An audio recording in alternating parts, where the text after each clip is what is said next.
அனைவருக்கும் இனிய உற்சாகமான ஆரோக்கிய காலை வணக்கம். Healthy good morning. எல்லாம் எப்படி இருக்கீங்க? பரமேஸ்வரன் சார், உங்களுக்கு அந்த மெசேஜ் டிக்கெட் கேன்சல் பண்ணிட்டீங்களா? ஓகே, அது 22 மாறிடுச்சு. ஓகே. ஸோ அப்படி எல்லாம் கொஞ்சம் வீடியோ காலில் யார் வர முடியுமா, வந்துடுறீங்களா? 22nd கன்ஃபார்ம் தானே சார்? புக் பண்ணிடலாம் இல்லையா? ஆமாம்மா சார், ஆமாம் ஆமாம். அது டேட்டு கொஞ்சம் அவங்க அந்த இடத்துல வேற இருந்துச்சு. அதனால சரி, அது கன்ஃபார்ம், அது கன்ஃபார்ம். இன்னைக்கு பண்ணிடுறோம். அதை நான் கேட்டுட்டு பண்ணலாம்னு. Okay sir, okay.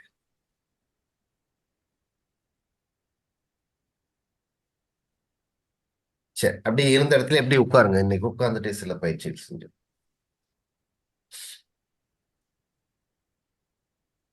ரிலாக்ஸா உட்காந்துக்குங்க. உட்காந்துட்டு அப்படியே ஒரு யோஜிக் பிரீத்திங், அந்த ஒரு 10 முறை நல்ல பிரீத்திங் எடுத்து விடலாம். நல்ல ஒரு இடது கை உங்களுடைய அடிவயிற்றில் இருக்கட்டும், வலது கை மார்பின் மீது இருக்கட்டும். நல்ல மூச்சை எடுத்து பெல்லி பிரீத்திங் சொல்லுவோம், யோஜிக் பிரீத்திங். ஃபர்ஸ்ட் பெல்லி, உங்களுடைய அப்டமன், செஸ்ட், ஷோல்டர், இந்த மூணுக்கும் அப்படி மித எடுத்து ரிலாக்ஸ் பண்ணும்போது ஷோல்டர், மார்பு, அடிவயிறு கம்பேக்ட். ஒரு 10 முறை.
முடித்தவர்கள் அப்படி ஓய்வெடுங்க.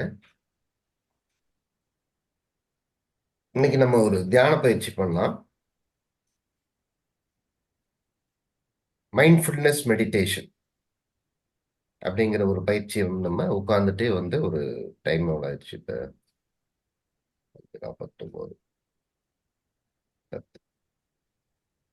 ஒரு 10-15 மினிட்ஸ் நம்ம ஒரு தியானம் மெடிடேஷன் பண்ணலாம். நேரா அமர்ந்து கொள்ளுங்கள். உட்கார்ந்த இடத்திலேயே அப்படி நேராக ஒரு சுகமான ஆசனத்தில் கம்ஃபர்டபுளா உட்கார்ந்துங்க. Keep your back straight.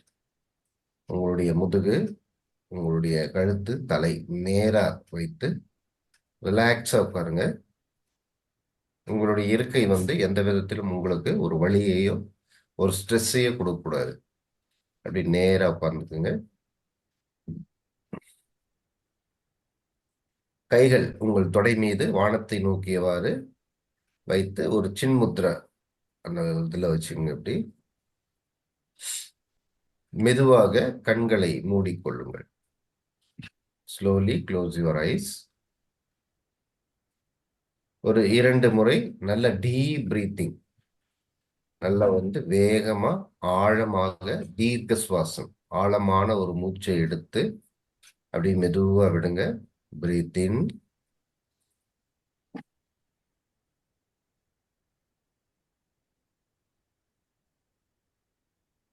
Breath out.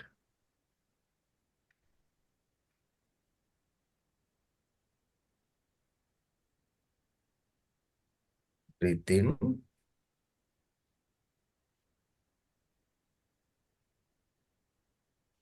மிகவும் மெதுவா ஆழமான ஒரு சுவாசம். breathe out.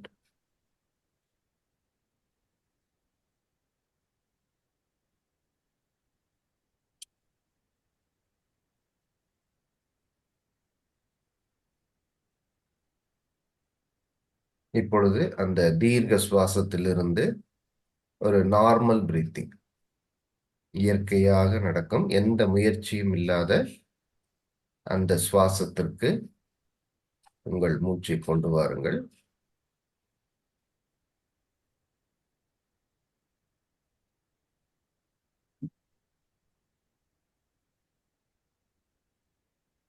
உங்கள் உடலில் ஏதாவது ஒரு இடத்தில் ஒரு இறுக்கமோ அல்லது ஒரு ஸ்ட்ரெஸ்ஸோ இருந்தால் அந்த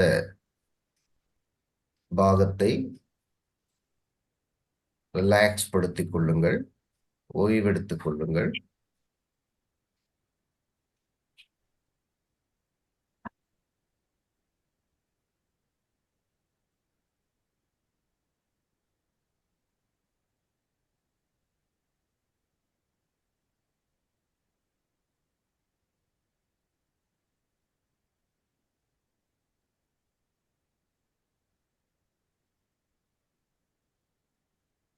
உங்கள் கவனம் மூக்கின் நுனியின் மீது இருக்கட்டும்.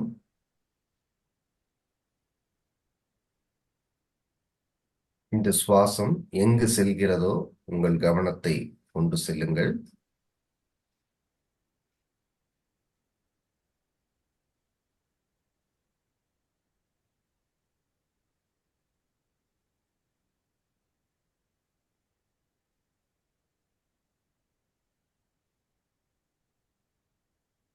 மூச்சு உள்ளே செல்லும் பொழுது உங்கள் அடிவயிறு மெதுவாக வெளிவருவதையும்,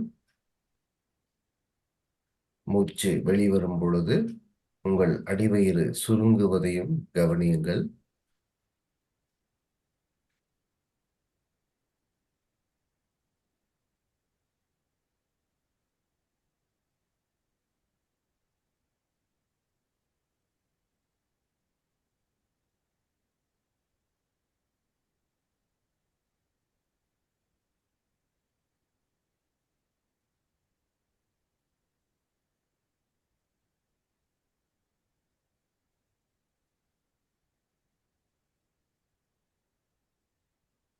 பீஸ், அமைதி, அமைதி. மிகவும் அமைதியாக உணர்கிறீர்கள். இந்த இளம் காலை வேளை எந்த ஒரு தடங்களும் இல்லாமல்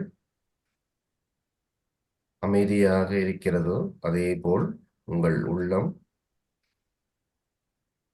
உங்கள் மைண்ட் மிகவும் அமைதியாக இருக்கிறது.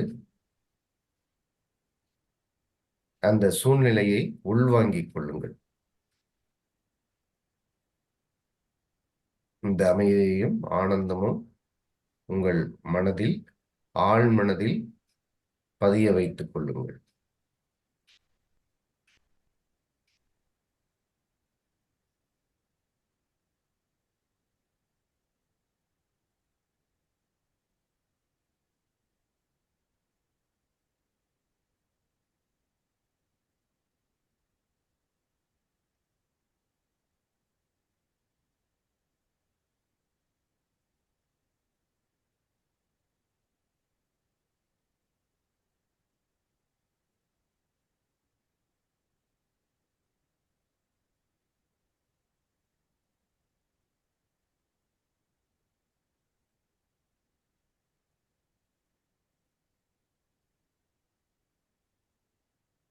The deeper, the deeper, the deeper you are concentrating, மிகவும் ஆழமாக உங்கள் தியானம் ஒருநிலைப்படுகிறது.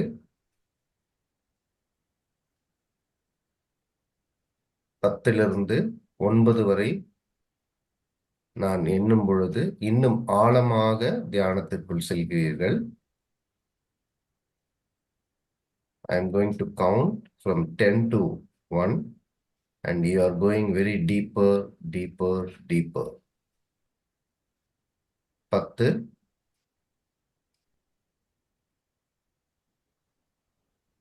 9, நேரத்துல வர நேரத்துல வர சொல்லுவாங்க.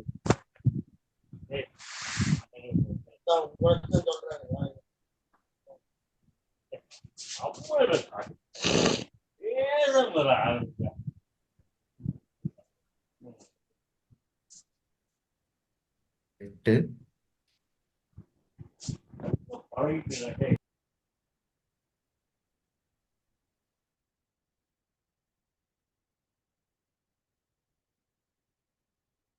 7,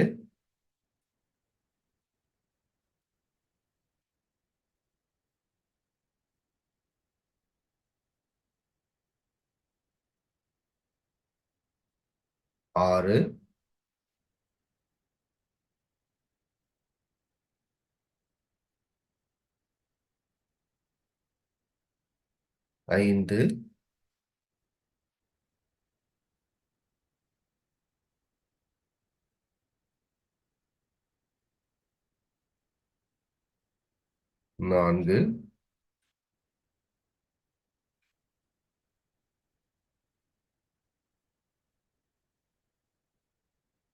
4,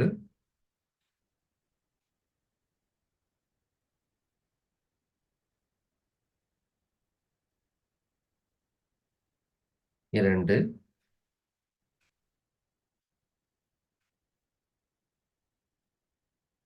1.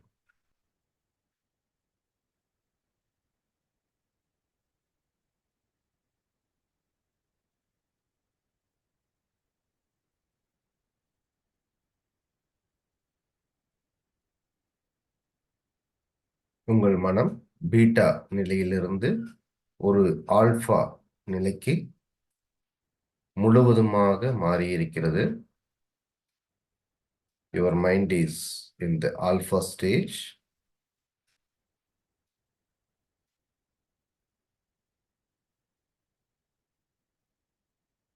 உணருங்கள்.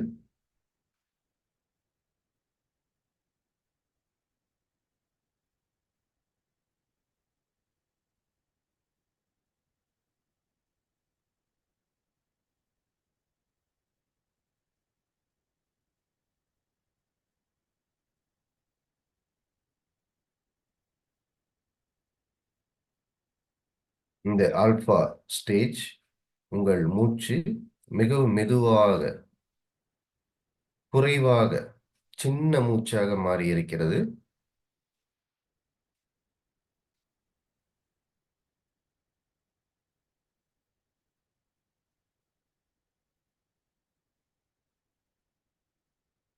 எளிதாக நடக்கக்கூடிய அந்த சுவாசத்தில் உங்கள் கவனத்தை செலுத்துங்கள்.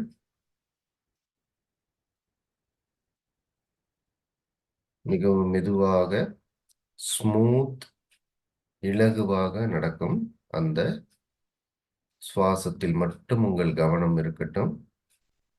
உங்கள் கவனம் வேறு எங்கு சென்றிருந்தாலும் மறுபடியும் அந்த இயற்கையான சுவாசத்திற்கு கொண்டு வாருங்கள்.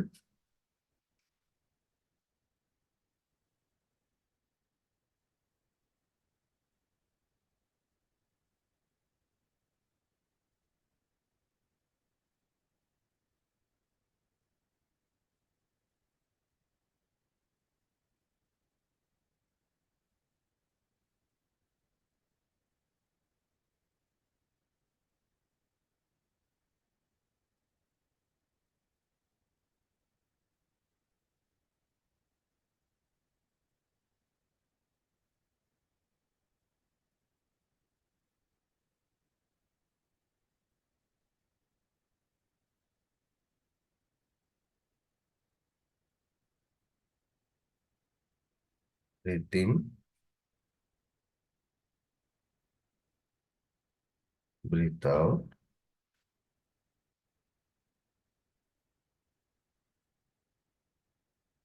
You are going little more deeper, deeper and deeper. ஆழமான உறுதியான அந்த மனநிலைக்கு உள்ளே சென்று கொண்டிருக்கிறீர்கள்.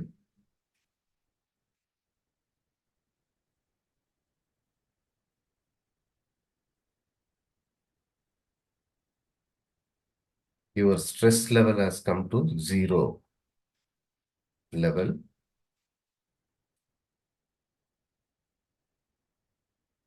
உங்கள் பதட்டம், anxiety is reduced.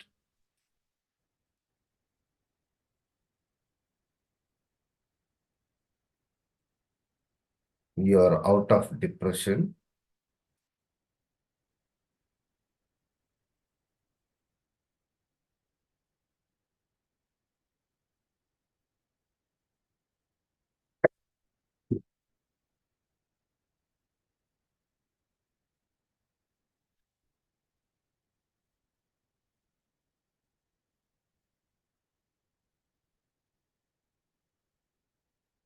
உங்கள் கவனத்தை உங்கள் உடலை விட்டு வெளியே கொண்டு வாருங்கள். உங்களை சுற்றி நடக்கும் அந்த சூழ்நிலையும்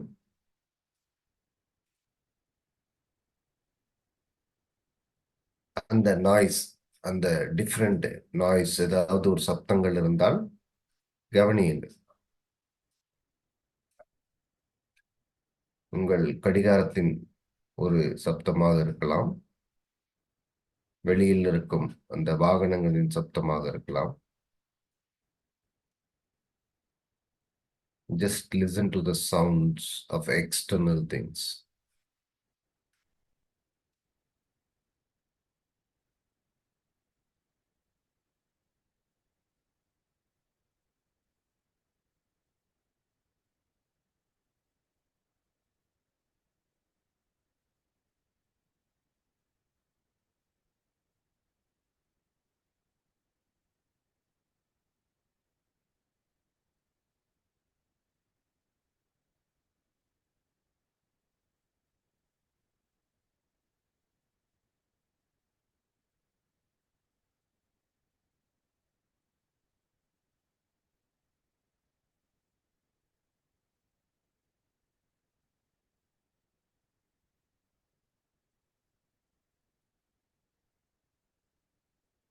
மறுபடியும் உங்கள் கவனத்தை உடலுக்கு கொண்டு வாருங்கள்.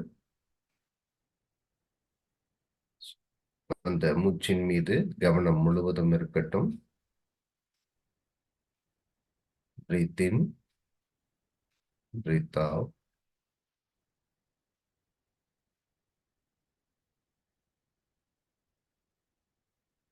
மூச்சை உள்ளே இழுக்கும் பொழுது அந்த பிரபஞ்ச சக்தியும்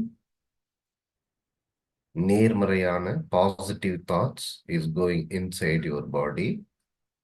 உங்கள் உடல் முழுவதும் ஒரு பாசிட்டிவ், நேர்மறையான நல்ல எண்ணங்கள் உள்ளே செல்லட்டும்.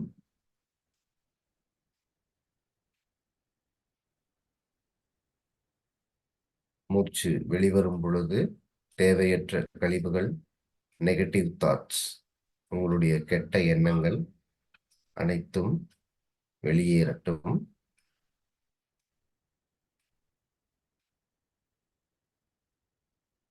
இந்த நினைவோடு ஒரு 3 முறை உங்கள் சுவாசம் நடக்கட்டும்.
ஓம் குரு பிரம்மா குரு விஷ்ணு குரு தேவோ மகேஸ்வரः குரு சாக்ஷாத் பரம் பிரம்மா தஸ்மை ஸ்ரீ குரவே நமக. உங்கள் கைகளை நன்றாக தேய்த்து அந்த சூட்டை உங்கள் கண்கள் மீது அப்படியே ஒரு ஒத்தடம் கொடுங்கள்.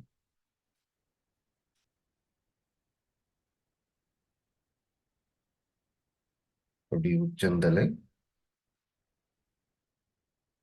உடல் முழுவதும் மென்மையாக வருடி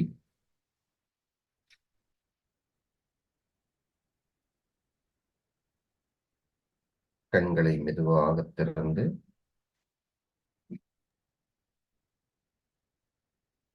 கைகளை பாருங்கள்.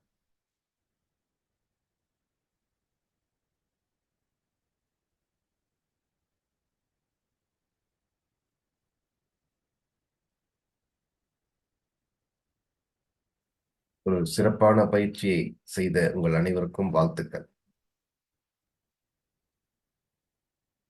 அடுத்ததாக வழக்கமாக பார்க்கக்கூடிய ஹெல்த் டிப்ஸ் பார்க்கலாம்.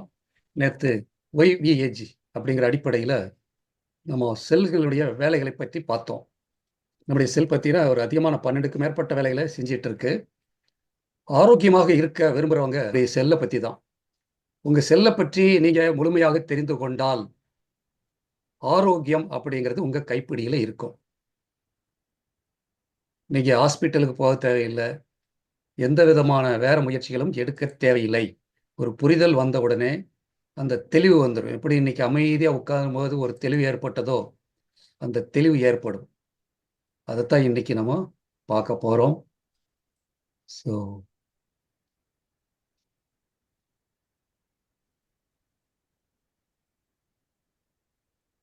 ப்ரேயரோட போய்க்கலாம்.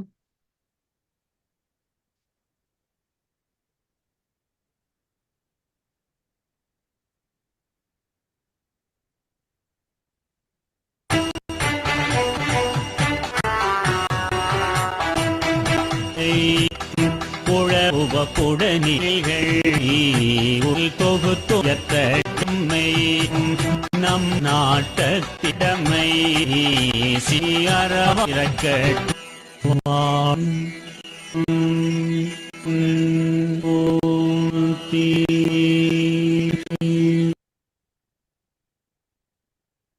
இன்னைக்கு நம்ம பார்க்க போகிறது செல்கள். ஒரு அற்புதமான மனித செல்களை பற்றி நம்ம பார்த்துட்டு இருக்கோம். அதில் ரொம்ப சிம்பிளாக ஈஸியாக புரிகிற மாதிரி தான் நம்ம இப்போ சொல்ல போகிறோம். இப்போ செல்கள்னு எடுத்துட்டிங்கன்னா, இப்போது நீங்கள் பார்க்குறீங்க, கை தெரியுது, விரல், நகம், முடி எல்லாமே தெரியுது. அப்படியே கைப்பத்தம், கையிலையும் முடி இருக்குது, எல்லாமே ரைட். இது எல்லாமே செல்களால் ஆனது. செல்களுடைய கூட்டமைப்பு தான். இப்போ நகம்னாலும் சரி செல்கள் தான், விரல்னா பல செல்களுடைய கூட்டமைப்பு. அப்போ இந்த உடம்புல ஒரு 50-60 ட்ரில்லியனுக்கு மேலே செல்கள் இருக்குது அப்படின்னா எல்லாமே இணைஞ்சதுனால நம்ம ஒரு வடிவமாக தெரிகிறோம். ஸோ இந்த செல்களை நம்ம மைக்ரோஸ்கோப்பில் வச்சு பார்க்கும் பொழுது அதனுடைய வடிவம் எப்படி இருக்கும்? ரொம்ப ஒரு குட்டியாக பல ரூபத்தில் இருக்கும். ஏன்னா ஒவ்வொரு செல்லும் வித்தியாசமாக இருக்கும். முடியோட செல்லு வேறு ஸ்டைலில் இருக்கும், கண்ணோட ஸ்டைல் வேறையாக இருக்கும், மூக்கோட ஸ்டைலு அந்த செல்லுடைய இது வேறையாக இருக்கும். இப்போ இத்தனை செல்களும் உருவானது எங்கேருந்து உருவானது? அப்பாவோட ஒரு செல்லு, அம்மாவோட ஒரு செல்லு, 2 செல் இணைஞ்சி ஒரு செல்லாக மாறி அதுக்கப்புறம் பல செல்களாக பிரிஞ்சு நம்ம இப்போ இன்னைக்கு ஒரு உருவமாக இருக்கோம். அப்போ எப்படி இதெல்லாம் சாத்தியமாச்சு அப்படிங்கிற ஒவ்வொன்றா நம்ம கொஞ்சம் பார்த்துக்கிட்டே போகும்போது அது நம்முடைய ஆரோக்கியத்தை மேம்படுத்துறதுக்கும் சரி, இல்லை எல்லா மற்றவங்களுக்கு இதை சொல்லி கொடுத்து இந்த உலகமே சுபிச்சமாக இருக்கிறதுக்கு பயன்படக்கூடியது செல்களை பற்றிய அறிவு தான். அதனால் இதில் கொஞ்சம் கவனமாக கேட்டு வாங்க. நான் கொஞ்சம் சுலபமாக தான் சொல்லிகிட்டு இருப்பேன். எப்படி நம்ம வீடு இருக்குது பாருங்கள், ஒரு பெரிய கட்டடம் 5 மாடி 10 மாடி எத்தனை மாடி இருந்தாலும் கூட அது அடிப்படை அழகுன்னு பார்த்தீங்கன்னா ஒரு மணல்னு வச்சுக்கோங்களேன். அந்த மாதிரி தான் 50 கிலோ இருந்தாலும் சரி 80 கிலோ இருந்தாலும் அடிப்படை அழகு செல்லில் தான் ஆரம்பிக்குது. அப்போ இந்த செல்லுடைய வேலைகளை பற்றி நேற்று நம்ம ஒரு 11 டைப் ஆஃப் வேலையை பார்த்தோம். இந்த வேலைகளை செய்யக்கூடிய செல்கள் ஒரு 0.01லேருந்து 0.03 mm அளவுக்கு ரொம்ப சிறுசாக இருக்கும் அப்படின்னு சொன்னோம். இப்போ எப்படி நம்ம உடம்புன்னு எடுத்தால் கண்ணு, காது, மூக்கு, அது இதுன்னு சொல்லி ஒரு பேர் சொல்கிற மாதிரி இந்த செல்லுக்குள்ளேயும் பல பாகங்கள் இருக்குது. உடல் பாகங்கள் மாதிரி செல்லுக்குள்ள பாகங்கள் இருக்குது. அந்த பாகங்கள் தான் நம்ம நேற்று சில பெயர்கள் சொன்னோம். அதில் ஆங்கில பெயர்கள் இருந்தாலும் கூட அதை வந்து சும்மா ஜஸ்ட் பேருக்காக நீங்கள் தெரிஞ்சுக்கலாம். நியூக்ளியஸ், சைட்டோபிளாசம், கோல்கி காம்ப்ளெக்ஸு, கோல்கி அப்பாரட்டஸ் சொல்லுவாங்க, லைசோசம், மைட்டோகாண்ட்ரியா, இந்த மாதிரி அந்த பெயர்கள் வந்து நம்ம ஆங்கிலத்தில் இருந்தாலும் தெரிந்து கொள்வது தப்பு கிடையாது. ஸோ இந்த செல்லுடைய அமைப்பில் உள்ள இருக்கக்கூடிய இந்த ஆர்கனைல்ஸ் சொல்லுவாங்க, பார்ட்ஸ், செல்லுடைய உறுப்புகள், அதனுடைய உள்ளே இருக்கக்கூடிய இந்த பார்ட்ஸை பற்றி நம்ம ஒவ்வொன்றா நம்ம தெரிஞ்சு அது என்ன செய்கிறது அப்படிங்கிறத புரியறதுக்கு நிச்சயமாக ஒரு 3-4 கிளாஸில் தேவைப்படும். ஒரே நாளில் சொன்னாலும் கூட புரிஞ்ச மாதிரி இருக்கும், புரியாத மாதிரி இருக்கும்.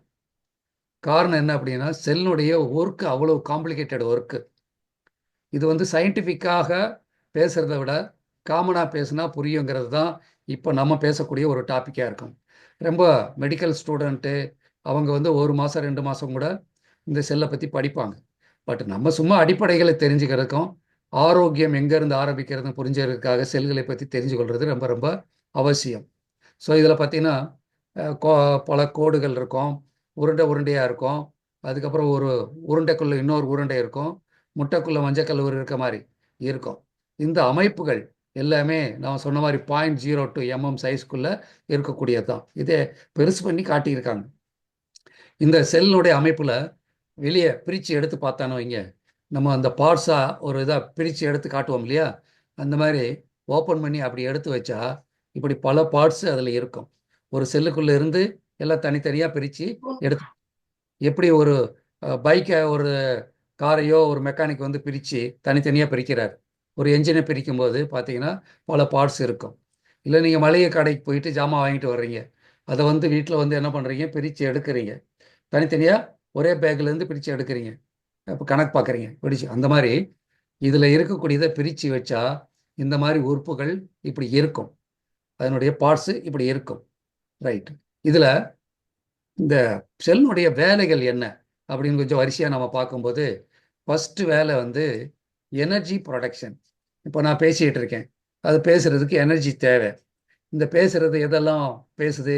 வாய் பேசுது, நாக்கு பயன்படுத்து, உங்களை பார்க்குறேன், இப்படி பல செல்களுக்கு எனர்ஜி தேவை.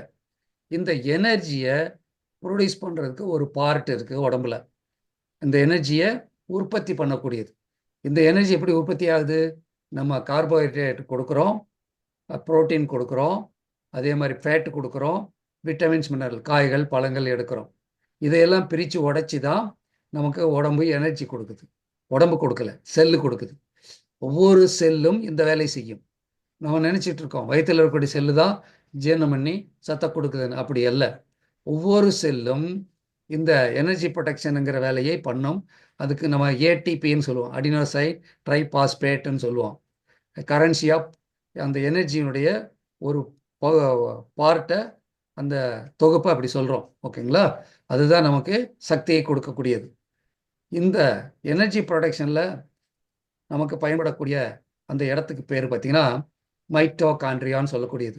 நம்ம சமையல் கட்டு மாதிரி இருக்கக்கூடிய எல்லா பொருளையும் வச்சு ஒரு உணவு தயாரிக்கிறோம் இல்லையா, அந்த மாதிரி உணவு தயாரிக்கக்கூடிய ஒரு இடம் தான் மைட்டோகாண்ட்ரியா. இந்த மைட்டோகாண்ட்ரியாவுக்குள்ளே பார்த்திங்கன்னா டிஎன்ஏ இருக்கும், இந்த மாதிரி ஆர்என்ஏ, டிஎன்ஏ, குரோமோசோம் எல்லாமே இருக்கும். எல்லா இடத்துலையும் இந்த நான் சொல்லக்கூடிய அமைப்புகள் இருக்கும். அது ஒவ்வொன்றையும் தனியாக பார்க்கும்போது உங்களுக்கு நல்லா புரியும். அதை ஒவ்வொன்றும் நம்ம அப்புறம் பார்த்துக்கலாம். இப்போதைக்கு இது மட்டும் தெரிஞ்சுக்கோங்க. மைட்டோகாண்ட்ரியா அப்படிங்கிற ஒரு அமைப்பு வந்து நீங்கள் சாப்பிடக்கூடிய உணவெல்லாம் அந்த கார்போஹைட்ரேட்டு, மினரல்ஸு, விட்டமின்ஸு, ஆக்சிஜனு, தண்ணி, இதெல்லாம் எடுத்து ஒரு பொருளாக ஏடிபின்னு சொல்லக்கூடிய எனர்ஜி சோர்ஸாக நமக்கு கொடுக்குது. இதை தெரிஞ்சுக்கோங்க. ஸோ ஒரு செல்லில் உள்ளே இருக்கக்கூடிய ஒரு இடம், மைட்டோகாண்ட்ரியாவோட இடம் வந்து இருக்கக்கூடிய உணவுகளை எல்லாம் பயன்படுத்தி உங்களுக்கு சக்தியை கொடுக்கக்கூடிய ஏடிபின்னு சொல்லக்கூடிய ஒரு மூலக்கூறை கொடுத்துருச்சு. புரிஞ்சுக்கோங்க. 2, இதில் நீங்கள் ஒரு எடுத்துக்காட்டு சொல்லப்போனால், நம்ம ஃபேக்ட்ரியில் ஒரு ஜெனரேட்டர் வச்சுருக்கோம். அதுக்குள்ளே என்ன பண்ணுறோம், ஒரு கெரசினையோ பெட்ரோலையோ ஊற்றுறோம். அதை ஆன் பண்ணி அந்த ஓட விட்ட உடனே அது நமக்கு கரண்ட் கொடுக்குது. இதுதான் ஒரு எடுத்துக்காட்டாக நீங்கள் புரிஞ்சிக்க வேண்டியது. அடுத்து புரோட்டீன் ப்ரொடக்ஷன். இந்த புரோட்டீன் ப்ரொடக்ஷன் வரும்போது உங்களுக்கு ஒரு கேள்வி வரலாம். நம்ம ஏற்கனவே புரோட்டீன் சாப்பிட்றோம் இல்லை, அப்போ எதுக்கு புரோட்டீன் ப்ரொடக்ஷன் நடக்கணும் அப்படிங்கிறது. நம்ம சாப்பிட்ற புரோட்டீன் வேறு ஸ்டைலு. ஆனால் இந்த செல்கள் அதை உடைச்சி அமினோ ஆசிட்னு சொல்லுவாங்க. ஒரு 20 அமினோ ஆசிட் இருக்குது. அந்த 20 அமினோ ஆசிடாக மாற்றி, அதாவது ரொம்ப மைக்ரோ மாலிகுல் சொல்லுவோம், அதை உடைச்சி மறுபடியும் அதை தேவையான புரோட்டீனாக மாற்றும். அதாவது உங்கள் முடியில் ஒரு புரோட்டீன் இருக்கு, கண்ணில் ஒரு டைப் ஆஃப் புரோட்டீன் இருக்கும், இதயத்தில் ஒரு டைப் ஆஃப் புரோட்டீன் இருக்கும். இதெல்லாம் இந்த 20 அமினோ ஆசிட்னுடைய ஒரு கலவையாக மறுபடியும் மாறும். எந்தெந்த இடத்துக்கு செல்லு எப்படி வேணுமோ அதுக்கு தகுந்த மாதிரி மாற்றுவாங்க. இந்த செல்லு மாற்றும். அதைத்தான் இந்த புரோட்டீன் ப்ரொடக்ஷன், புரோட்டீன் சிந்தசிஸ்ன்னு சொல்லுவாங்க.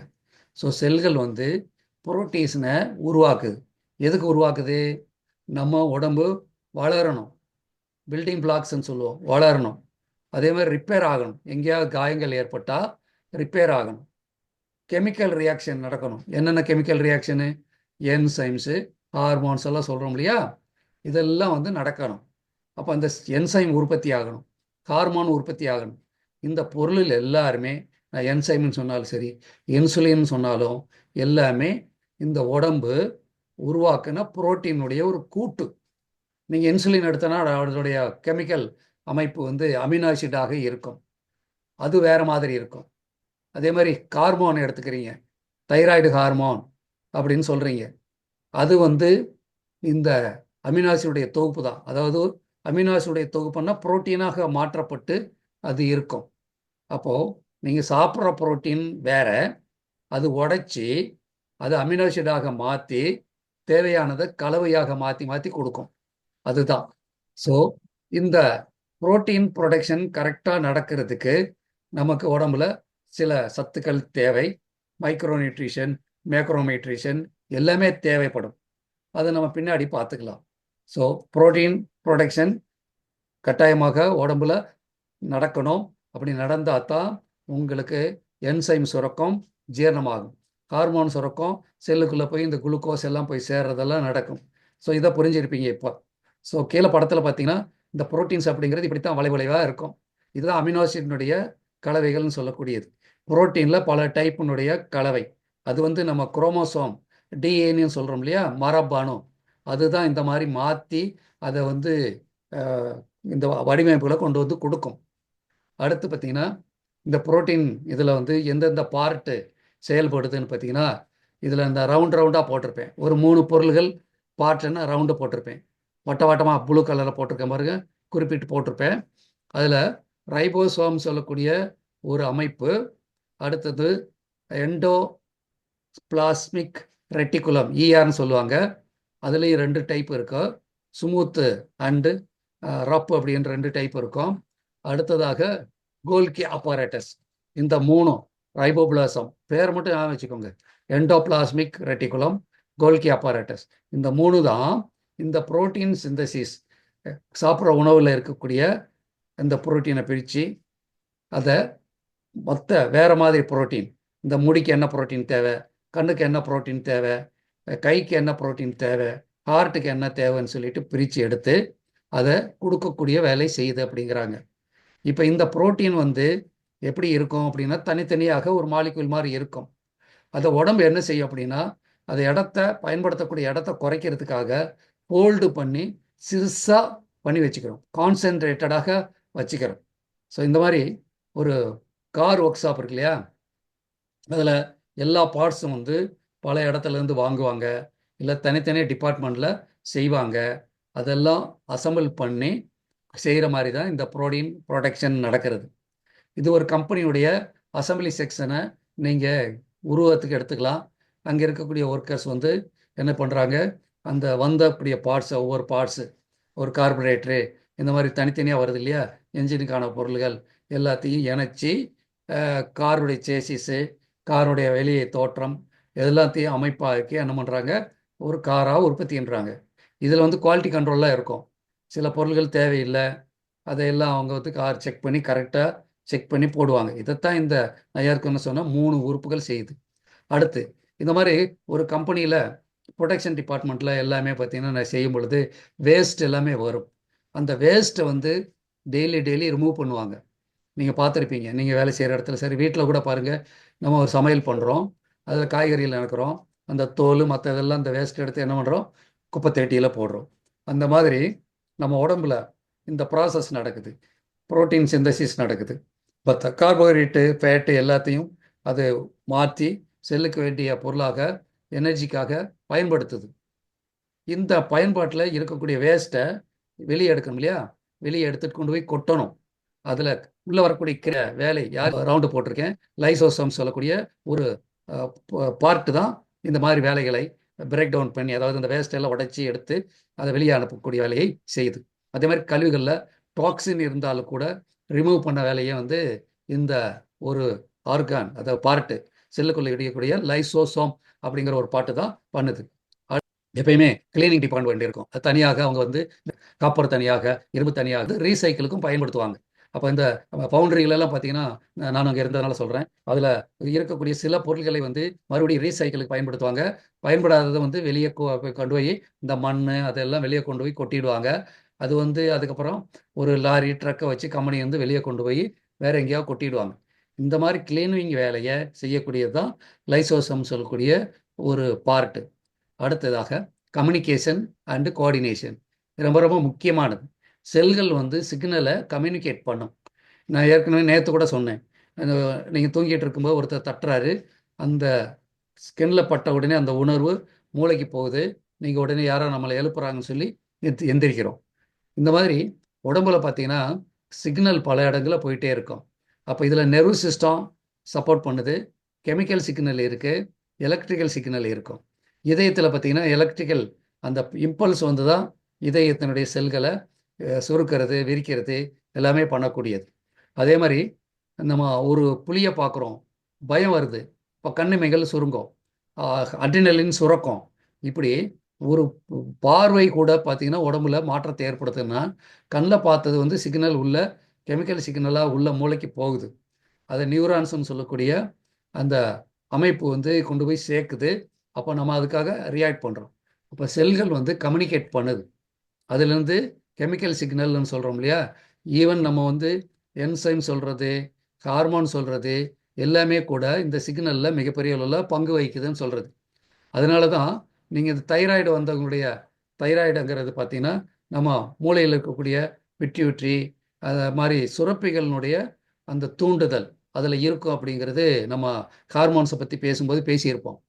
அப்போ ஒவ்வொரு செல்லும் வந்து ஒரு இன்னொரு செல்லை தூண்டுது, அந்த செல்லு இன்னொரு செல்லை தூண்டுது. இப்படி தான் ஒரு கோஆர்டினேட் பண்ணி தான் ஒர்க் ஆகுது. எடுத்துக்காட்டாக நீங்கள் சாப்பிட்டீங்க, சாப்பிட்டதில் கார்போஹைட்ரேட்லேருந்து குளுக்கோஸ் உற்பத்தி ஆச்சு. குளுக்கோஸ் உற்பத்தி ஆன உடனே அது வந்து கணையத்தை தூண்டிச்சு, கணையம் இன்சுலினை சுரந்தது. இப்படி செயின் ரியாக்ஷன் கோஆர்டினேஷன் உடம்புல நடந்துக்கிட்டே இருக்கு.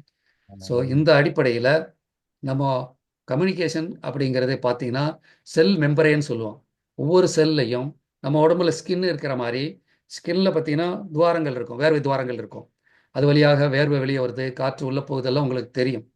ஸோ இப்போ நீங்கள் ஒரு நீச்சல் குளத்துக்குள்ளே போகிறீங்க, உடனே அந்த தண்ணி உள்ளே போகாது. அப்போ அந்த அமைப்பு ஸ்கின் என்ன பண்ணுது, அந்த தண்ணியை உள்ளே விடுறதில்லை. ஆனால் தண்ணி வேணும்னா நீங்கள் எந்த வழியாக குடிச்சாகணும், வாய் வழியாக தான் குடிச்சாகணும். இப்படி தேவையானதை மட்டும்தான் எப்படி ஸ்கின் உள்ளே அனுப்போம், தேவையில்லாததை வெளியே அனுப்போம். இந்த மாதிரி ஒவ்வொரு செல்லையும் மெம்பரேன்னு சொல்லக்கூடிய இந்த அவுட்டர் லேயர், இது வந்து ஒரு கொழுப்பு படிவத்திலானது. அது வந்து தான் இதை மாதிரி பண்ணுது. தேவையான உணவை மட்டும்தான் உள்ளே அனுப்போம், தேவையில்லாத பொருட்களை வெளியே அனுப்புறத தெளிவாக செய்யக்கூடியதாக இருக்கும். ரைட். ஸோ அடுத்து இந்த செல் மெம்பரேனுக்கு எடுத்துக்காட்டாக பார்த்தீங்கன்னா, இப்போ நம்ம ஒரு ஆஃபீஸ்க்கு போகிறோம், ஆஃபீஸில் போயிட்டு ஒருத்தரை பார்க்கணுன்னு சொல்கிறோம். உடனே அவங்க என்ன பண்ணு, யாரை பார்க்கணுன்னு கேட்குறாங்க. அவங்க கிட்ட கேட்குறாங்க, இந்த மாதிரி பார்க்குறதுக்கு ஒருத்தர் வந்திருக்காரு, அனுப்பலாமான்னு கேட்குறாங்க. அவங்க ஓகே அப்படின்னா உள்ளே அனுப்ப சொல்கிறாங்க. ஸோ இவங்க போயிட்டு அவங்கக்கிட்ட என்ன வேலை வேணுமோ அதை சொல்கிறாங்க, அவங்க செஞ்சு கொடுக்குறாங்க. இப்படி நடக்கிற மாதிரி இந்த கம்யூனிகேஷனில் ஒரு கம்யூனிகேஷன். இப்போ உடம்புல பசி ஏற்படுது. இதை யார் கம்யூனிகேட் பண்ணுறாங்க? ஒரு செல்லு வந்து எனக்கு உணவு தேவைன்னு சொல்லுது. அப்போது உடனே அதை புரிஞ்சுக்கிட்டு நமக்கு கிர்லின் அப்படின்னு சொல்லக்கூடிய ஒரு ஹார்மோன் சுரக்குது. இப்படி ஒரு செயின் ரியாக்ஷனுக்காக ஒவ்வொரு செல்லும் இன்னொரு செல்லுக்கு கடத்தக்கூடியது ஹார்மோன்ஸ், என்சைம்ஸு, சிக்னல்ஸு எல்லாமே நடக்குது பார்த்தீங்களா? இந்த கம்யூனிகேஷன் பக்காவாக நடக்கணும்.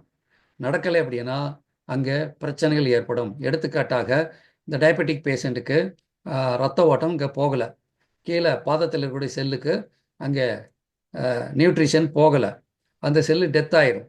அந்த செல்லு டெத் ஆனதுனால பக்கத்தில் இருக்கக்கூடிய செல்லு அதே மாதிரி டெத் ஆகும். ஒரு பல செல்கள் டெத் ஆகும்போது இந்த பாதத்தினுடைய அடிப்பாகம் கம்ப்ளீட்டாக செல் டெத் செல்லாக இருக்குது.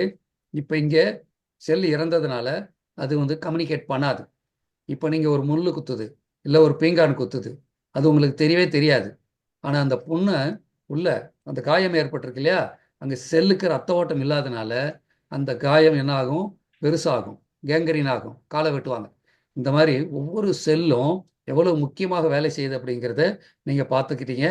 இதில் இந்த செல் அதில் லேயர்னு சொல்லக்கூடிய செல் லேயர் தான் சில கம்யூனிகேஷனுக்கு நமக்கு பயன்படுது. அதில் ரிசப்டர்களும் இருக்கும். அடுத்ததாக ரீப்ரொடக்ஷன் அண்ட் growth, இது ரொம்ப ரொம்ப முக்கியமானது. செல்கள் வந்து ப்ரொடியூஸ் பண்ணுது. நம்ம ஆண் பெண்ணும் சேர்ந்து ஒரு குழந்தை உருவாகிற மாதிரி ஒவ்வொரு செல்லும் ரெண்டாக பிரியுது. அதுக்கப்புறம் அது ரெண்டாக பிரியுது.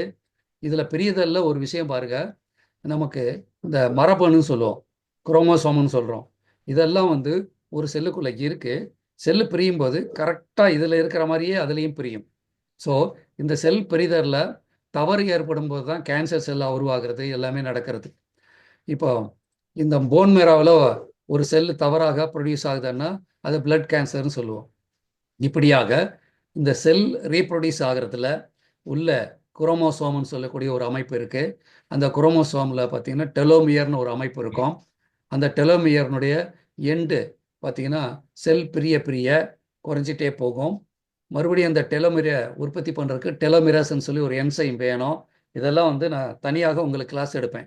இந்த டெலோமியரை பற்றி நம்ம பேச போகிறோம். ஏன்னா நீ ஒய்வி ஏஜ்ன்னு சொன்னோம் இல்லையா, வயசாகிறதுல மனிதன் வந்து வயசான தோட்டத்தில் வர்றதுக்கு காரணம் இந்த டெலோமியர்னுடைய லென்த் குறையிறது தான். அந்த டெலோமியர் லென்த் ஏன் குறையுது?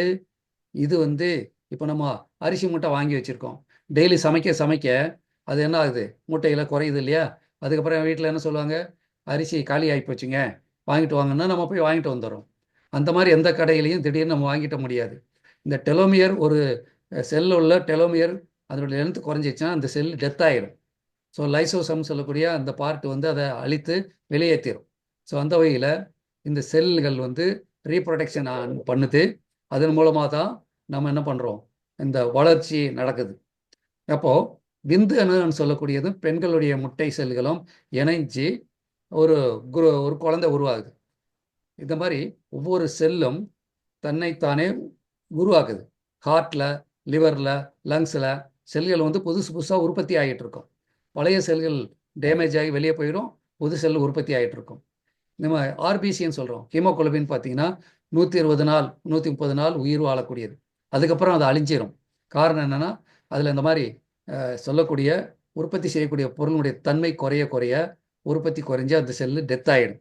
அந்த அடிப்படையில் இப்போ நம்ம உடம்புல இருக்கக்கூடிய செல்லினுடைய பார்ட்டில் நியூக்ளியஸ்குள்ளே, நியூக்ளியஸ்ன்னு சொல்லக்கூடிய சென்டரில் இருக்கக்கூடிய ஒரு பார்ட்டு, அதுக்குள்ளே தான் வந்து டிஎன்ஏ இருக்குது, ஆர்என்ஏ இருக்குது, குரோமோசோம்னு சொல்லக்கூடிய அந்த மரபணு இருக்குது. மரபணுவை பற்றி பார்க்கும்போது இந்த பக்கம் இடது பக்கம் இதில் பாருங்கள் எக்ஸ் மாதிரி இருக்கும். அதுக்குள்ளே தான் டெலோமியர் எல்லாம் இருக்கும். அதை நம்ம தனியாக பார்க்கலாம். ஸோ இந்த அடிப்படையில் ஒரு கம்பெனியில் ஒரு ப்ரொடக்ஷன் டிபார்ட்மெண்ட்டு என்ன பண்ணுவாங்க? ஒரு டிராயிங் கொடுத்துருவாங்க. ஒரு லேத் ஆப்ரேட்டர் இருக்கார், மெஷின் ஆப்ரேட்டர்கிட்ட ஒரு டிராயிங் கொடுத்து ஒரு பொருளை ரா மெட்டீரியல் கொடுத்துருவாங்க. அவர் அந்த பொருளை உற்பத்தி பண்ணுவார். இன்னொரு டிபார்ட்மெண்ட்டில் போயிட்டு அதுக்கு ஒரு டிராயிங் கொடுத்து அதில் ஒரு பிளாஸ்டிக்கோ ஏதோ ஒன்று கொடுத்து அங்கே ஒன்று தயாரிப்பாங்க. இன்னொரு பக்கம் ஒரு ஓரிங் தயாரிப்பாங்க, இன்னொரு பக்கம் ஒரு பேரிங் தயாரிப்பாங்க. இந்த மாதிரி எல்லா பொருளையும் அங்கங்கே தயாரிக்கிறதுக்கு ப்ளூ பிரிண்ட் கொடுக்குறோம் இல்லையா? அந்த மாதிரி அந்த நியூக்ளியஸ்குள்ளே இருக்கக்கூடியது அந்த ப்ளூ பிரிண்ட் அங்கே இருக்கும். அதுதான் வந்து டிஎன்ஏ மரபணு. அந்த மரபணுத்தை தான் இந்த மாதிரி செல்கள் பிரியறத இதெல்லாம் வந்து ஆக்டிவேட் பண்ணக்கூடியதை செய்யும். அதை மரபணுவை பற்றி நம்ம வேறு கிளாஸில் தனியாக பேசும்போது உங்களுக்கு புரிஞ்சிடும். ஸோ இந்த மாதிரி நடக்கக்கூடிய செல்களினுடைய ஆக்டிவேஷனில் அங்கே ஸ்டோரேஜும் நடக்கும். மெட்டீரியல் தேவையான பொருட்கள் ஸ்டோரேஜ் இருக்கும். நம்ம சமையலுக்கு தேவையான பொருட்களை வீட்டில் வாங்கி வைக்கிறோம் இல்லையா, பொருட்கள் வாங்குகிறோம், தேவையான துணிமணிகள் வாங்குகிறோம். அந்த மாதிரி இந்த செல்களில் தேவையான பொருட்களை அப்பப்போ ஸ்டோரேஜும் பண்ணி வச்சுக்கிறோம். அந்த ஸ்டோரேஜை தேவைப்படும் போது பயன்படுத்தி அது என்ன செய்யும், தேவையான அந்த ஏடிபி ப்ரொடியூஸ் பண்ணுறதோ, நம்முடைய அந்த புரோட்டீன் சிந்தசிஸ் பண்ணி புரோட்டீன் மாலிகுலை உருவாக்குறதோ பண்ணிக்கிட்டே இருக்கும். இதே பயன்படுத்துறதுக்கு அந்த சைட்டோபிளாசம் சொல்லக்கூடியது செல்லுக்குள்ளே ஒரு புளியிட்டு மாதிரி இருக்கும். அதுக்குள்ளே இருக்கக்கூடிய சைட்டோபிளாசத்துக்குள்ளே இருக்கக்கூடிய வெசிக்கிள்ஸ்ன்னு சொல்லக்கூடிய ஒரு உறுப்பு தான் இந்த ஸ்டோரேஜ், தேவையான பொருட்களை ஸ்டோரேஜ் பண்ணி வச்சுக்கிறது. இதை எப்படி சொல்லலாம் அப்படின்னா, கம்பெனியில் இருக்கக்கூடிய ஒரு ஸ்டோரேஜ் ரூம் மாதிரியும், அதே மாதிரி இந்த டெலிவரி கொடுக்குறோம் இல்லையா, அந்த பொருட்களை கொண்டு போய் ஒரு என்ன சொல்கிறது கஸ்டமருக்கு கொடுக்குறதோ இல்லை ஸ்டோரேஜ் இடத்துல போய் ஸ்டோர் பண்ணுறதோ செய்யக்கூடிய வேலையை இந்த டிரான்ஸ்போர்ட் எல்லாமே பண்ணிக்கணும். அப்போ உடம்பு ஸ்டோரேஜ் பண்ணுது, உடம்புல டிரான்ஸ்போர்ட்டும் நடக்குது. எப்படி டிரான்ஸ்போர்ட் நடக்குது? எடுத்துக்காட்டாக குளுக்கோஸு ரத்தத்தில் கலந்து கொண்டு போய் செல்லுக்கு போய் சேருது இல்லையா, இது ஒரு டிரான்ஸ்போர்ட்டு தான். என்சைம் ஒரு செல்லில் உற்பத்தி ஆகி இன்னொரு செல்லை ஆக்டிவேட் பண்ணுது. ஹார்மோன் ஒரு இடத்துலேருந்து இன்னொரு இடத்துல போய் ஒரு செல்லை ஆக்டிவேட் பண்ணுது. அது மாதிரி டெலிவரி ஆகுது. நோய் சீத்தினுடைய செல்கள் ஒரு இடத்துல இருந்து இன்னொரு இடத்துல போய் அங்கே இருக்கக்கூடிய வைரஸை கொல்லுது. அப்போ டிரான்ஸ்போர்ட்டும் நடக்குது. அதே மாதிரி டிஃபென்ஸ் அண்ட் ரிப்பேர், நம்முடைய செல்கள் வந்து பாதுகாப்புக்காக பல செல்களை உற்பத்தி பண்ணுது. அதில் வெள்ளை அணுக்கள் சிகப்பணுக்கள்லாம் இருக்கு இல்லையா, அந்த சிகப்பணுக்கள் ஆகட்டும் வெள்ளை அணுக்கள் நம்ம சொல்லக்கூடிய எல்லா அணுக்களும் பார்த்திங்கன்னா ஒவ்வொரு வேலையும் செய்கிற மாதிரி நம்ம உடம்புல கிட்ட பாதுகாப்பாக இருக்கக்கூடிய இந்த நியூட்ரோஃபில்லு வெள்ளை அணுக்கள் எல்லாமே என்ன செய்யும் அப்படின்னா, அது பாதுகாப்புக்காக அந்த என்சைம்களை கிரியேட் பண்ணி கிருமிகளை அழிக்கிறது, கான்சர்ஸை அழிக்கிறது எல்லாமே பண்ணும். அதே மாதிரி தான் இந்த செல்லில் இருக்கக்கூடிய லைசோசோமும் அழிக்கிற வேலையை செய்கிறது. எப்படி லைசோசோம் வந்து தேவையில்லாத வேஸ்ட் இல்லாமல் அழிக்குதோ, அதே மாதிரி உடம்புல இருக்கக்கூடிய பல செல்கள் வந்து அழித்து அதை வந்து நம்ம நோய் சக்தி, எடுத்துக்காட்டாக நோய் சக்தி சொன்னேன் இல்லையா, கிருமிகள் உள்ளே வந்து அழிச்சிடும். கேன்சர் செல்கள் வந்தால் உள்ளே அழிச்சிடும். அதுக்கு அதன் பயன்படுத்துறது சில என்சைம்கள். அந்த என்சைம்களை உற்பத்தி பண்ணுறது பார்த்திங்கன்னா இந்த செல்கள் தான். அதில் இந்த புரோட்டீன் சிந்தசைஸ் பண்ணி பண்ணக்கூடியதுன்னு சொன்ன பார்த்தீங்களா, இந்த மாதிரி. ஸோ உடம்புல நம்ம இந்த அமைப்பு எப்படி அப்படின்னு ஒரு செக்யூரிட்டி கார்டு இருக்காரு. அந்த செக்யூரிட்டி கார்டு தான் வந்து நமக்கு உள்ள ஒரு ஆள் அனுப்பலாமா இல்லையான்னு முடிவு பண்ணுறது. அதேமாதிரி அந்த கம்பெனியில் ஏதாவது மெஷின் ரிப்பேர் ஆயிடுச்சுன்னா அங்கே ரிப்பேர் பண்ணக்கூடிய ஆள் இருப்பாங்க, அவங்க ரிப்பேர் பண்ணுவாங்க. இந்த மாதிரி டிஃபென்ஸ் மெக்கானிசம் வந்து கிருமிகளை அழிக்கிறது, கேன்சர் செல்லை அழிக்கிறது, ஆர்கான் பாதிக்கப்பட்டால் ரிப்பேர் பண்ணுறது எல்லா வேலையும் செய்யும். ஸோ சொல்லப்போனால் இது வந்து ஒரு பெரிய ஃபேக்ட்ரி மாதிரி. நம்ம ஒரு 1000 பேர் 2000 பேர் வேலை செய்யக்கூடிய ஃபேக்ட்ரி எப்படி நடக்குதோ அந்த மாதிரி கண்ணுக்கு தெரியாத சின்ன இந்த செல்லு வந்து இவ்வளோ வேலையும் பண்ணிகிட்டு இருக்குங்க. இது ஆச்சரியமான ஒரு விஷயம். அதனால் நம்ம ஒரு நன்றி சொல்லணும் அப்படின்னா இந்த செல்லுகளுக்கு நம்ம நன்றி சொல்லணும். காரணம்னா தன்னுடைய வேலையை ஒழுக்கமாக செஞ்சுக்கிட்டு இருக்கு. அந்த அமைப்பு ரீதியாக செயல்பாடு சரியாக நடக்கணும் அப்படின்னா நம்ம சில உணவுகள் கொடுக்கணும். இப்போ நீங்கள் பார்த்ததெல்லாம் வந்து செல்லு என்ன செய்யுதுன்னு பார்த்தோம். இந்த செல்லு சிறப்பாக நடக்கிறதுக்கு சில உணவுகள் தேவை. அதை பற்றி கூட நம்ம நாளைக்கு பார்க்கலாம். அதே மாதிரி நம்ம குரோமோசோமை பற்றி உங்களுக்கு நான் தெளிவாக சொல்லலை, காரணம் நேரம் கருதி. இதுக்கே பாருங்கள் டைம் எடுத்துருச்சு. குரோமோசோமு அந்த எப்படி ஆண்ணில் இருந்த 23 குரோமோசோம், பெண்களுடைய 23 குரோமோசோம், அதில் 22 முக்கியம். அந்த 23வது தான் ஆணா பெண்ணான்னு நிர்வகிக்கிறது. இதெல்லாம் வந்து நம்ம போக போக கொஞ்சம் தெரிஞ்சுக்கலாம். ஏன்னா ஒரே நாளில் எல்லாம் சொன்னாலும் கூட கடினமாக இருக்கும். பொதுவாக இப்போ நீங்கள் தெரிஞ்சுக்கிட்டது என்ன அப்படின்னா, உடம்புல இருக்கக்கூடிய ஒரு சின்ன கண்ணுக்கு தெரியாத 0.02 mm இருக்கக்கூடிய செல்லு எவ்வளவு வேலை செய்யுது. அந்த செல்லு வந்து ஆரோக்கியப்படுத்தக்கூடிய அந்த அறிவை நம்ம அடைஞ்சிட்டா, ஒரு செல்லை நீங்கள் புரிஞ்சிட்டா உடம்புல இருக்கக்கூடிய எல்லா செல்லையும் ஆரோக்கியப்படுத்த முடியும். ஒரு பானை சோற்றுக்கு ஒரு சோறு பதன்ற மாதிரி உங்கள் உடம்புல இருக்கக்கூடிய 50-60 ட்ரில்லியன் செல்லை நீங்கள் ஆரோக்கியப்படுத்தணும் அப்படின்னா ஒரு செல்லை ஆரோக்கியப்படுத்துறதை பற்றி தெரிஞ்சுக்கிட்டா போதும், ஒட்டு மொத்தமாக நீங்கள் ஆரோக்கியமாக இருக்க முடியும். ஸோ இந்த செல்லுக்கு என்ன உணவு தேவை? கார்போஹைட்ரேட்டு, புரோட்டீனு, சில விட்டமின்ஸு, மினரல்லாம் தேவை தானே. அப்போ இந்த செல்லில் ஒவ்வொரு இடத்துல அந்த லேயரில் அது எப்படி வேலை செய்யுது, அது இல்லைன்னா அங்கே என்ன நடக்கும், புரோட்டீன் சிந்தசிஸ் பண்ணுறதுக்கு என்ன தேவை, அது இல்லைன்னா அந்த புரோட்டீன் சிந்தசிஸில் என்ன குறைபாடு வரும், இப்படியெல்லாம் நம்ம போக போக கொஞ்சம் கொஞ்சமாக தெரிஞ்சுக்கலாம். ஏன்னா காரணம் என்னவென்றால் நீங்கள் ஆரோக்கியமாக இருக்கிறதுக்கு தான் இந்த அறிவு கொடுக்கப்படுகிறது. இது ஒரு சயின்ஸ் கிளாஸோ இது மாதிரி தெரிய அப்படின்னு நினச்சிக்க வேண்டாம். ஸ்கூலில் படிக்கும்போது குழந்தைகளுக்கு நம்ம அனாட்டமி பிசியாலஜி எல்லாம் கொஞ்சம் சொல்லி கொடுக்குறோம். ஆனால் காலப்போக்கில் அதை நம்ம விட்டுட்டு ஒரு வேலைக்கு போகிறோம், சம்பளம் அப்படியே தான் போயிட்டுருக்கு. இந்த ஆரோக்கியத்தை மேம்படுத்தக்கூடிய நிகழ்வுகள் மறுபடியும் நம்ம யாருக்கும் சொல்லி கொடுக்கறது இல்லை. நம்ம ஒரு மாதம் எடுத்துக்கிட்டாலும் பரவாயில்ல, செல்லுகளை பற்றி நீங்கள் தெரிஞ்சுக்கோங்க. இப்போ நான் ஒரு பக்கம் சொன்னாலும் கூட நீங்கள் இனிப்பே வரக்கூடிய காலங்களில் யூடியூப்பில் ஏதோ ஒன்று பார்க்குறீங்க, ஒரு படிக்கிறீங்க அப்படின்னா செல்கள் சார்ந்த விஷயத்தை படிங்க. உங்களுக்கு ஒரு புரிதல் வந்துடும். இந்த செல்லை ஆரோக்கியப்படுத்தக்கூடிய இந்த யோகா பயிற்சிகள் எப்படி செல்லை ஆரோக்கியப்படுத்துது, மூச்சு பயிற்சி எப்படி ஒரு செல்லுக்கு ஆரோக்கியப்படுத்துது, இப்படி கொஞ்சம் கொஞ்சமாக தெரிஞ்சுக்கோங்க. முழுமையாக நீங்கள் மாஸ்டர் ஆயிடுறீங்க. மாஸ்டர் ஆஃப் செல் ஆன உடனே என்ன ஆகும், மாஸ்டர் ஆஃப் ஹெல்த் ஆயிடுறீங்க. அதுக்கப்புறம் நீங்கள் எந்த டாக்டரையும் பார்க்க தேவையில்லை. ஆரோக்கியம் அப்படிங்கிறது உங்கள் அடிப்படை உரிமையாக மாறிடும். ஸோ இது ஒரு அவேர்னஸ் ப்ரோக்ராம் தான். ரைட். அடுத்து நம்ம வனக்குளியல் நிகழ்ச்சி டேட்டு மாற்ற வேண்டியதாக போச்சு. காரணம் என்ன அப்படின்னா, அங்கே நம்ம சொன்ன டேட்டு அவங்களுக்கு ஏற்கனவே அவங்க கொடுத்துட்டதாக நேற்று தகவல் சொன்னாங்க. 21 ஈவினிங் கிளம்புறோம். 22 மார்ச் 22 23 ஃபுல் டே அங்கே ப்ரோக்ராம் இருக்கும். ஸோ அதுக்காக நீங்கள் தயாராகிக்கலாம். நன்றி, வாழ்த்துக்கள், வணக்கம்.